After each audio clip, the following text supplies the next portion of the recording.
وامرأتہ حمالۃ الحطب، اور اس کی بیوی لکڑیوں کا گٹھا اٹھانے والی ہے۔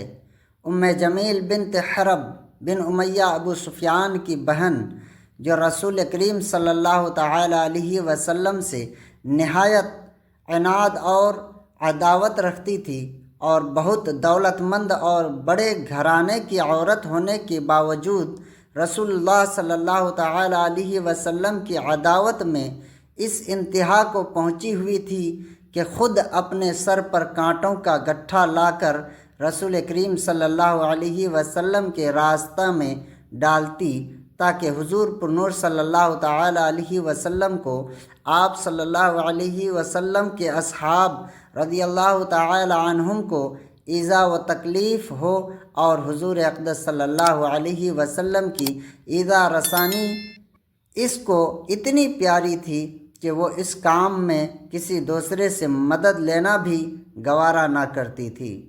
فی جیدہا حبل من مسد، اس کے گلے میں کھجور کی چھال کی رسی ہے۔ ام جمیل کے گلے میں کھجور کی چھال سے بنی ہوئی رسی ہوتی، جس سے وہ کانٹوں کا گٹھا باندھتی تھی۔ ایک دن یہ بوجھ اٹھا کر لا رہی تھی کہ تھک کر آرام لینے کے لیے ایک پتھر پر بیٹھ گئی۔